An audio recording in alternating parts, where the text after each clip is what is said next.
Allez, bonjour à tous, j'espère que vous allez bien aujourd'hui. Revue de marché, on a pas mal de points à aborder, que ça soit le Détroit d'Ormuz, la première conférence de Kevin Warsh qui arrive mercredi soir. On va parler bien sûr de BTC, Ether, Hyperliquid qui sont en train de poser ici des bottoms et commencent un rallye aussi. On parlera également de certaines altcoins. On verra les indices US qui partent ici en ATH et on terminera par trois actifs que vous demandez d'analyser, Ondo, l'or et VVV. Allez, je commence directement d'un point de vue macro. On a la grosse news qui est que Trump déclare avec l'Iran un accord tout simplement et l'ouverture du détroit d'Ormuz. Donc automatiquement ça crée de la volatilité, c'est bullish pour les assets risk on, hein. Donc on voit clairement les conséquences, un BTC qui pump, des altcoins qui pump, des indices US qui partent également en ATH. Donc voilà, c'est la grosse news. Automatiquement ça réduit la pression qu'il y avait sur une hausse de l'inflation, d'accord. On a une baisse ici du pétrole. Donc tout ça bien sûr c'est des éléments qui sont bullish pour les risk-on. On voit baisse du dollar sur résistance, donc tout ça, ça nous montre que les risk-on peuvent continuer ici à performer. Ça, c'est l'élément majeur ici qui nous rassure et qui nous montre que automatiquement on a des conséquences directes qui sont que le marché nous montre. Maintenant, ce qu'il va falloir vraiment surveiller, c'est ici le prochain FOMC. On a la décision sur les taux, hein, donc c'est pricé ici globalement. On s'attend à aucune baisse des taux, hausse des taux. Voilà, c'est déjà pricé. Je vais actualiser. Il me semble que ça a un peu bougé. Ici, probabilité, non, ça n'a pas bougé. Donc voilà, on price aucune baisse des taux. Donc ça sera mercredi à 20h, on peut avoir un peu de volatilité, mais bon, ce qu'il va falloir surveiller, c'est ici la première conférence de Kevin Warsh qui va prendre la parole, et va falloir voir le ton. C'est la toute première fois qu'il va prendre la parole, donc je pense qu'on va avoir beaucoup de volatilité sur les marchés, parce que est-ce qu'il va commencer à parler de confirmation de baisse des taux qui était initialement prévue pour 2026, ou alors il va carrément bloquer ces taux-là et se dire non, c'est impossible qu'on baisse ces taux en 2026, on va plutôt parler de hausse des taux. On est dans une phase ici d'incertitude. C'est tout un autre discours de Jérôme Powell, selon moi, et automatiquement ça va créer de la volatilité, surtout pour la première conférence, parce que on sait pas ce qu'il pense, on sait pas comment il se projette pour 2026-2027. Donc automatiquement, ça va créer de la volatilité, et on peut jamais anticiper à l'avance ce qu'il va dire. S'il commence à dire que oui, suite à la fermeture, l'ouverture du détroit d'Ormuz, on va avoir une baisse de l'inflation, ça va être rassurant, et on peut toujours se projeter à baisser les taux, c'est explosion des marchés à risque, des marchés à risk-on. Par contre, s'il commence à dire que l'inflation, elle est toujours là, va falloir attendre d'avoir plus de data, et puis potentiellement augmenter les taux, là c'est clairement bearish pour les risk-on, et là on pourrait avoir un retracement. Donc tout ça, ça sera mercredi à partir de 20h30. Et clairement, je vous invite à être devant vos écrans parce que c'est quand même un événement majeur. C'est pas tout le temps qu'on change de président de la Fed. Et automatiquement, ce qu'il va dire, ça va avoir des conséquences concrètes sur l'économie mondiale, sur les cryptos, sur les indices et sur les charts. Vous verrez sur du court terme qu'on aura énormément de volatilité. On aura le temps d'en reparler également demain avec un peu plus de détails. Allez, je commence directement ici par le BTC qui a en weekly clôturé de manière normale, hein, c'est-à-dire un rebond après cette prise de liquidité, d'accord. On n'a pas eu un gros rejet, mais là c'est surtout en daily qu'il est en train de valider cette structure en W, donc c'est clairement bullish, hein. Moi j'en avais parlé pendant le live ce week-end avec les membres du mentorat Devenir Trader, hein, que s'il allait passer et qu'il s'installait au-dessus des 64 000 $, ce qui a déjà été confirmé samedi, mais en plus dimanche, là on a vraiment confirmé avec ce pullback directement en fin de journée. Il y a deux niveaux à surveiller, hein, 66 000 $, on les a explosés, et ensuite c'est le niveau ici où on a notre tunnel 4 heures à ce niveau-là, 69 000 $. Donc pour le moment, alors c'est pas un bottom qui nous inverse notre bear market. Moi je voulais partager le niveau clé pour inverser notre bear market. Il est ici, ça veut dire on repasse au-dessus des 83 000 $. On peut dire que on est potentiellement sur la fin de ce bear market. On ne fera plus des sommets de plus en plus bas, mais on sera à minima dans un range et peut-être une dynamique haussière. Ça on ne peut pas le prévoir à l'avance, mais en tout cas on pourra dire que le point plus bas a été trouvé si on casse ce sommet-là. Maintenant, il faut dézoomer. Ici, on est en weekly, on est sur un simple rebond. Alors, je sais que certains peuvent paniquer. Ah, ça y est, vite, ça repart. On est passé de 60 000 à 67 000 $. Est-ce qu'il faut, FOMO, est-ce qu'il faut rentrer en position? Respectez votre plan, respectez votre stratégie. Ce qui est sûr, c'est qu'on est bien plus bas que ce qu'on l'était il y a un mois. Donc, automatiquement, c'est beaucoup plus intéressant de se positionner sur du spot long terme à 67 000 $ que se positionner quand on était au niveau des 80 000 $. On n'a même pas ici retracé les 0,382 du mouvement. Donc non, le marché ne part pas sans vous, non, vous n'êtes pas en retard, et s'il faut se positionner, positionnez-vous. La question c'est, est-ce que ici vous voulez vous positionner parce que le marché monte, et du coup c'est vos émotions qui prennent le contrôle, et du coup vous dites ah j'ai peur de rater le train, j'ai peur que ça parte sans moi, ou alors est-ce que vous avez vraiment un plan, une stratégie qui vous dit que si on a une structure en W, si on a une réaction acheteuse, s'il se passe telle chose, telle règle, vous appliquez et vous rentrez en position. C'est deux choses totalement différentes, mais c'est très important de dissocier les deux. Ce qui est sûr, c'est que là, sur du court terme, on a posé un bottom. Voilà, c'est clair, c'est sûr. On a break le tunnel 1 heure, on est passé au-dessus du tunnel 15 minutes, et si je me mets en 4 heures, là on voit l'inversion de notre dynamique. Des creux et des sommets, ici de plus en plus haut, avec un break concret. On a parfaitement pullback ici dimanche en fin de journée, et le niveau qu'il ne fallait pas réintégrer, et qu'on n'a pas réintégré, c'était globalement les 63 300. Moi j'avais un niveau là où je me disais, si on réintègre, c'est clairement pour aller plus bas et aller chercher ces creux là. Pourquoi ? D'un point de vue price action, on est sur un niveau ici de support, après l'avoir break, on voit qu'on la flip, qui faisait office de résistance, qu'on la flip en support. Si je mets un volume profile sur toute cette phase là, on a notre value area high, le poke, donc on avait ici une zone où si on commençait à break le 15 minutes, le 1 heure, le poke, voilà, c'était pour aller plus bas. Au final, ce niveau a tenu. Il a fait office de support. Bien sûr, il y a eu l'événement majeur avec l'annonce de Trump qui dit que les tensions vont se réduire, etc. Ouverture du détroit, négociations qui sont clôturées et qui ont très bien avancé. Et ça a créé ici un fort pump et une réaction acheteuse. Là, sur du court terme, nous sommes dans une dynamique qui est haussière. La meilleure chose, c'est de prendre des longues dans le sens de la tendance. D'accord ? Pour le moment, le flux est haussier. Alors, ce qu'il va falloir surveiller, c'est ce niveau ici des 68, 69 000 dollars. Il y a plusieurs éléments sur ce niveau-là. Il y a le tunnel 4 heures, déjà dans un premier temps. Il y a les 0,382 de Fibo à ce niveau-là. Donc voilà, c'est pas un niveau qu'il faut négliger. Si par contre, ce niveau-là, on le casse facilement et on continue dans le sens du momentum qu'on a en cours, là, la prochaine zone, ça sera ensuite 72 000 dollars. Pour le moment, on est toujours en dessous des moyennes mobiles long terme. Le daily qui accroche le 3 jours, tout est orienté à la baisse. Quand on commencera à cross le 4 heures, je vous dirais, ok, là déjà, on inverse les moyennes mobiles sur du H4, c'est plutôt pas mal. On pourra s'attaquer au tunnel daily qui a ici fait office de résistance. Dans tous les cas, il y a peu de chances qu'on reparte en V-bottom et qu'on casse tout comme ça. C'est pas impossible, on sait jamais, ça peut aller très vite. En fonction de ce que dit Kevin Warsh mercredi, il peut y avoir beaucoup de volatilité. S'il rassure le marché, après, s'il rassure, faut que ça soit logique. Faut pas que ça soit non plus juste je rassure pour faire pump les marchés, mais dans 2 semaines je dis le contraire parce qu'au final l'économie ne se porte pas bien. D'accord, automatiquement il faut que ça soit vraiment sûr ce qu'il annonce. Sinon au contraire c'est catastrophique pour le marché. Mais il y a des chances qu'on retourne chercher cette zone-là, qu'on retrace un peu, former peut-être une plus grosse structure.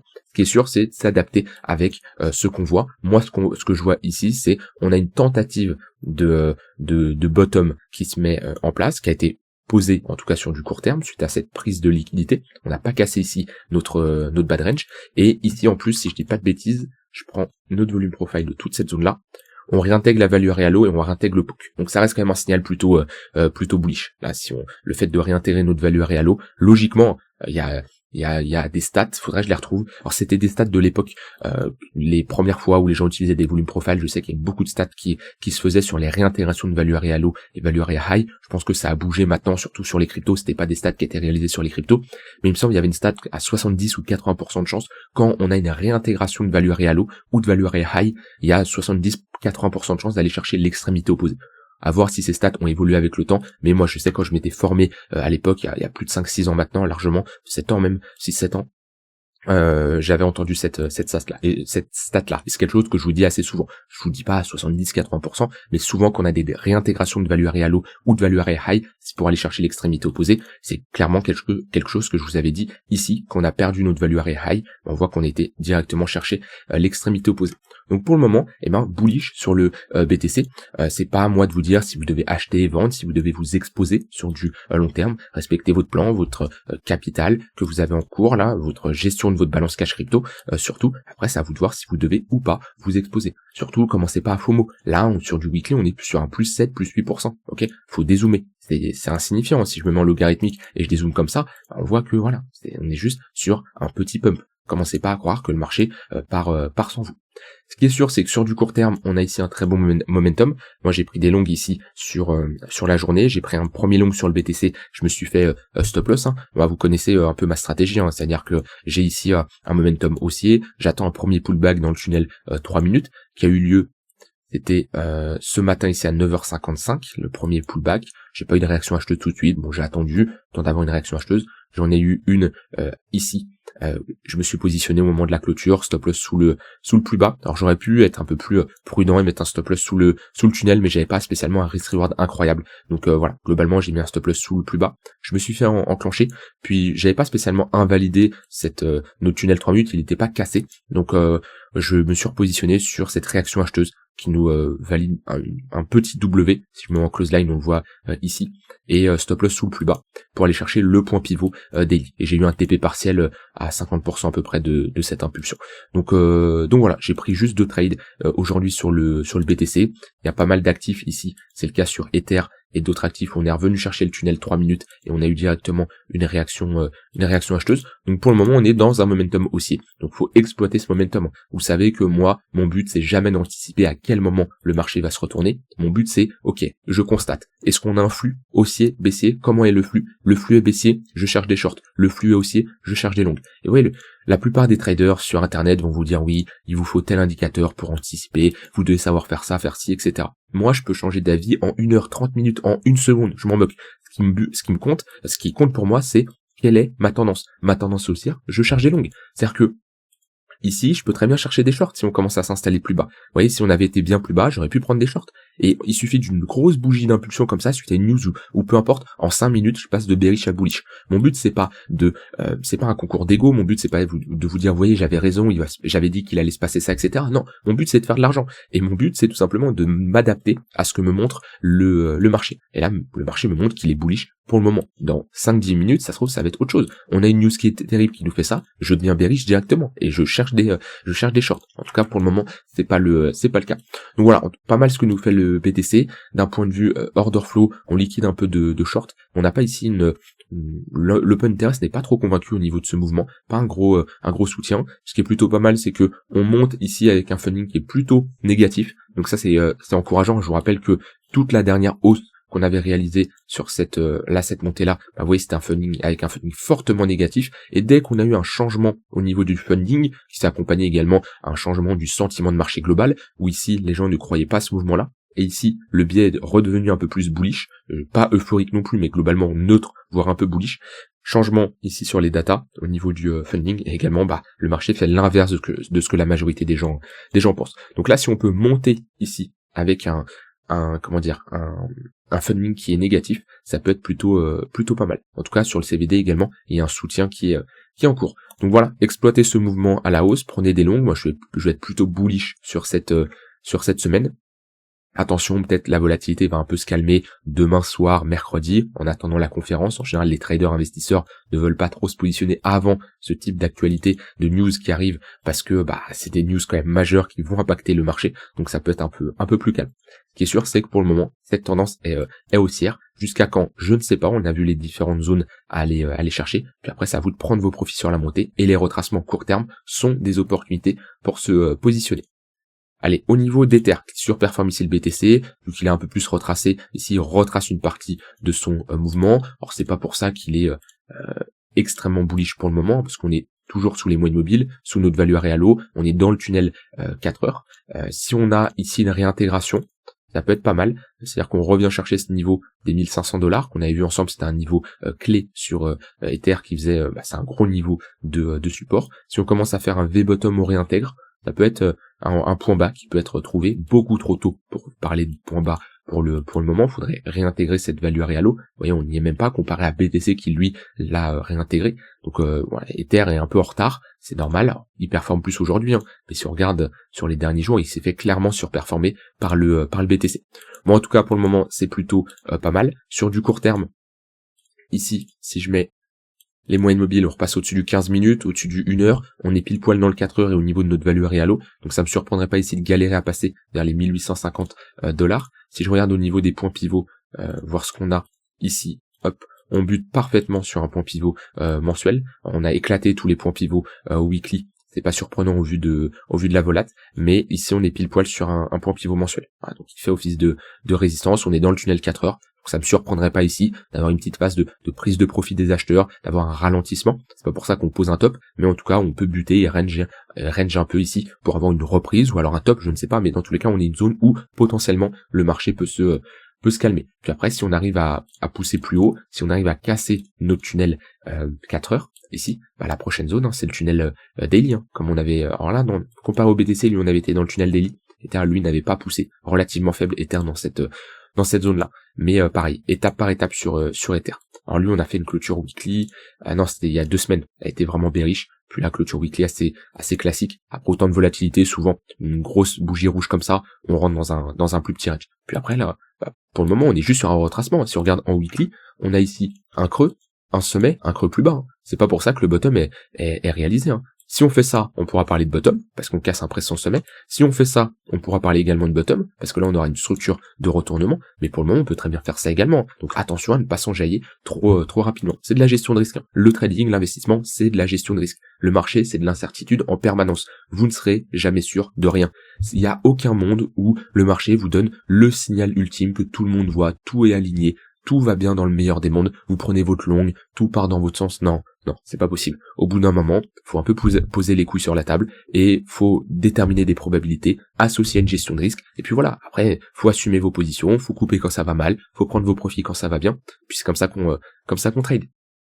Allez, sur Hyperliquid, ça repart plutôt bien. On l'avait vu également, je crois que c'était jeudi, comme quoi on avait réintégré ce niveau-là. Et je vous ai clairement dit, là on avait une réintégration de value réalo. Mais pour moi c'était un peu just, parce qu'on était toujours sous le tunnel 15 minutes, et sous ce sommet-là.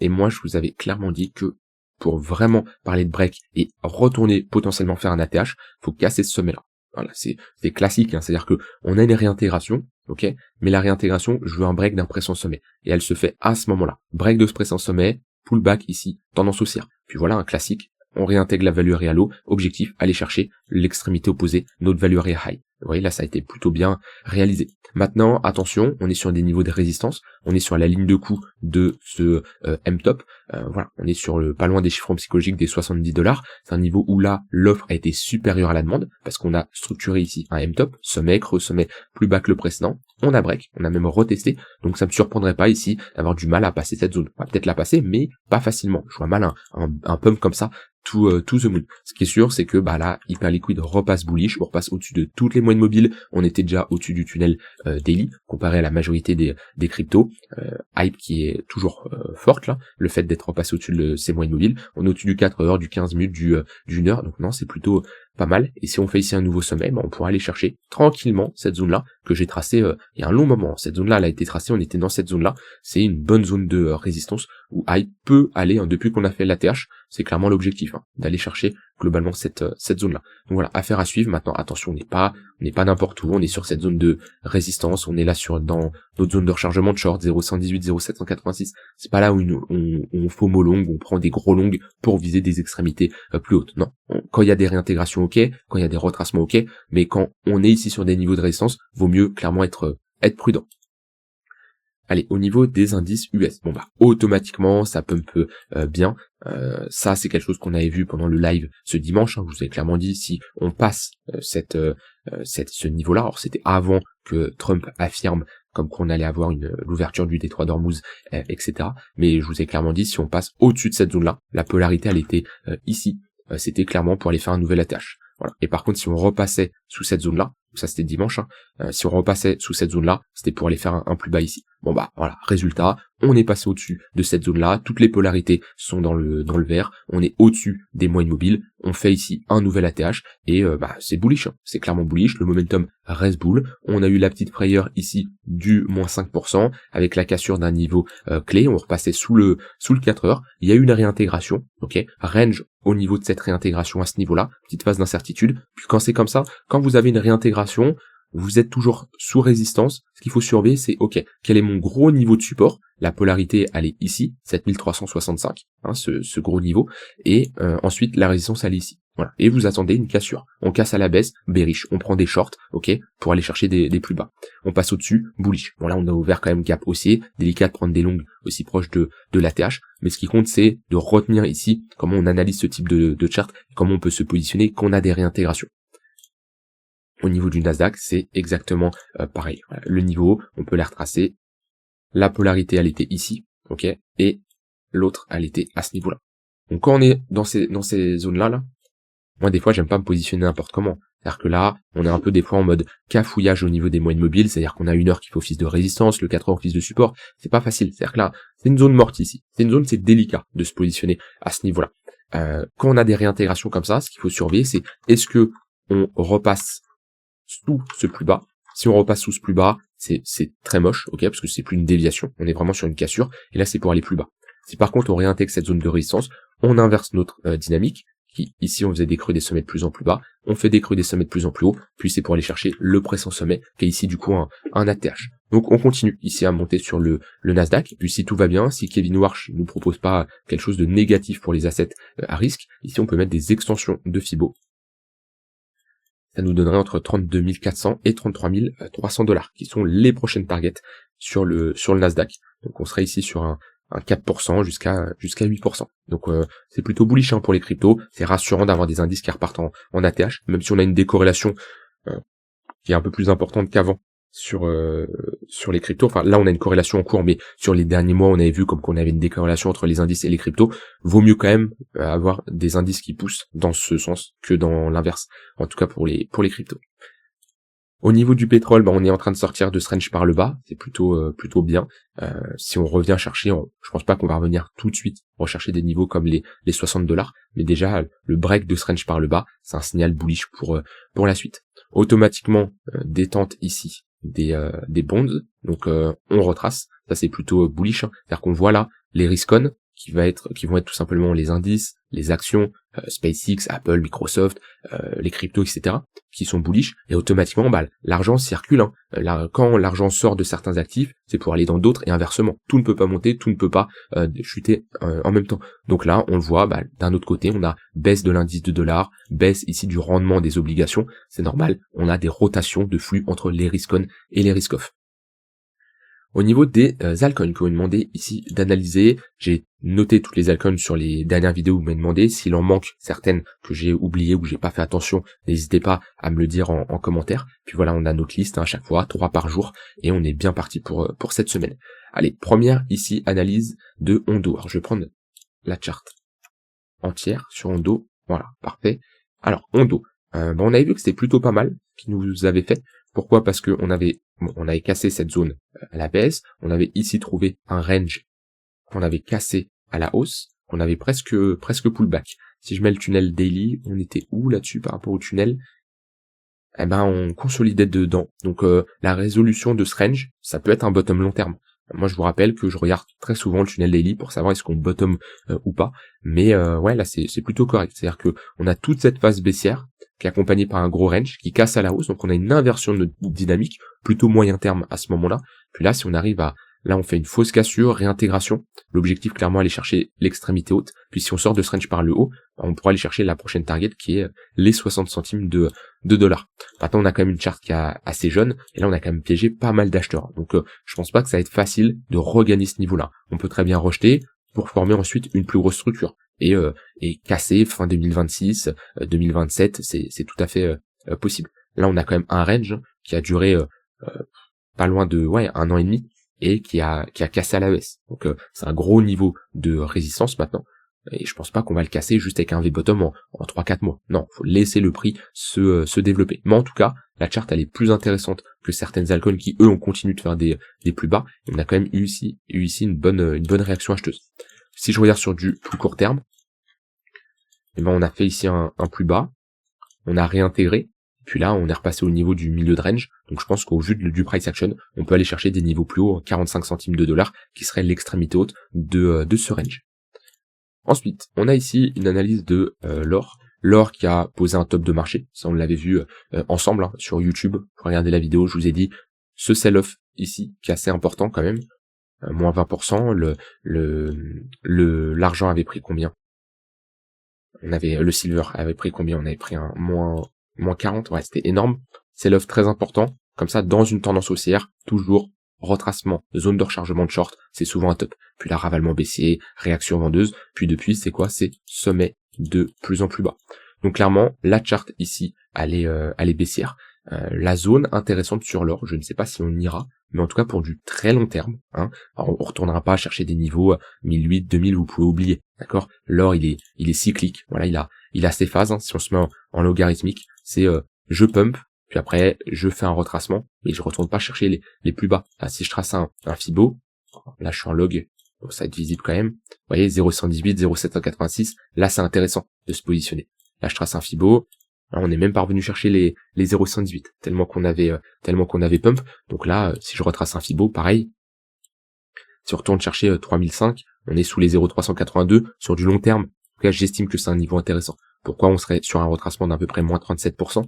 Qu'on regarde ici les retracements importants, si je prends ce top là à ce point le plus bas, on est sur un moins 45%. Donc voilà, l'or divisé par 2, c'est quand même assez rare. Donc si on retourne chercher cette zone là je trouve qu'on a une très bonne zone pour potentiellement se positionner. Après, est-ce que c'est un actif qui va vous faire une grosse performance au vu de la performance qu'il a déjà fait? Je ne pense pas, ok. L'or, on le voit, il est cyclique. Il a ces phases là où il est en hausse, puis après quand il pose un top de marché, il retrace et il range pendant un long moment. Voilà, pour le moment, on a des débuts de top de marché, un peu trop tôt pour parler de top long terme, parce qu'il faudrait se mettre ici en mensuel. Et là, on est plutôt sur un V-top. Peut-être ça va être retesté.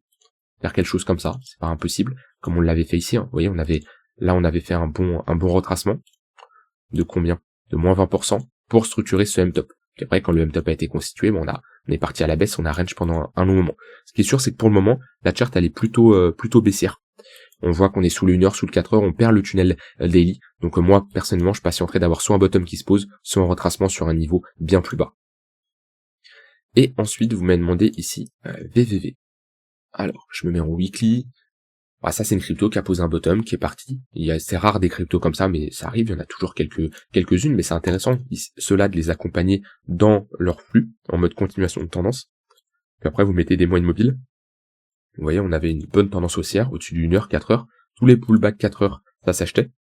Là, on a fait une déviation, fausse cassure. Alors, fausse cassure de la moyenne mobile, parce que globalement, c'est un range, ici. On est revenu chercher ce plus bas creux. Puis là c'est un range précédé par une dynamique haussière, plus de chances de casser à la hausse. Et ce qu'il faudrait retrouver ici, c'est un momentum intéressant qui pourra se retrouver que si on fait un plus haut, on retrouvera des moyennes mobiles et là on pourra trader également ce flux. Pour le moment, il n'y a pas de top de marché qui est forcément dessiné. On aurait pu parler de top si on cassait ce creux-là, ce qui n'est pas forcément le cas. Donc voilà, attendez la résolution de ce range-là. Ce qui est sûr, c'est qu'on n'est pas dans des zones d'achat long terme. C'est beaucoup trop haut pour des zones d'achat long terme. On trace un Fibo, on attend retracement au moins zone de rechargement long terme, voire plus bas. Moi, je sais que si je peux avoir des entrées là à ce niveau-là, là c'est beaucoup plus intéressant. Je dis pas qu'on va y aller, mais moi je suis toujours très précis sur mes entrées, quitte à attendre des niveaux très très bas. Ok. Souvent je les ai pas tous, bien au contraire, ça m'arrive que le marché reparte sans moi, mais au moins quand je rentre en position, je sais que j'ai un très bon timing. Là je parle vraiment de l'investissement spot long terme sans effet de levier, des positions que je vais garder au moins un cycle crypto ou 6 mois, 1 an en fonction de la performance de l'actif. Sinon après je zoome sur du daily 4 heures et là je fais du swing trading, voire des trades un peu plus long terme que je vais garder quelques semaines, d'accord, quelques semaines, 2, 3 mois, grand maximum. Mais l'invalidation n'est pas la même, la manière de me positionner n'est pas également la même. En tout cas, là, moyenne mobile plutôt palate, donc j'attendrai d'avoir un mouvement plutôt clair pour la suite. Voilà, on a fait tout le tour des actifs ici que vous m'avez demandé d'analyser. N'hésitez pas à m'en donner d'autres. Et ceux s'il y en a que j'ai pas mis dans la liste, n'hésitez pas parce que j'ai eu pas mal de vidéos à checker. Et peut-être j'ai inversé certaines cryptos. Allez, soyez prudents là avec le discours de Kevin Warsh qui arrive, il y a des opportunités à prendre, il y a des trades ici en mode continuation de tendance qui peuvent également se prendre. Je vous souhaite une très bonne soirée et je vous dis à demain pour une prochaine vidéo. Bye bye.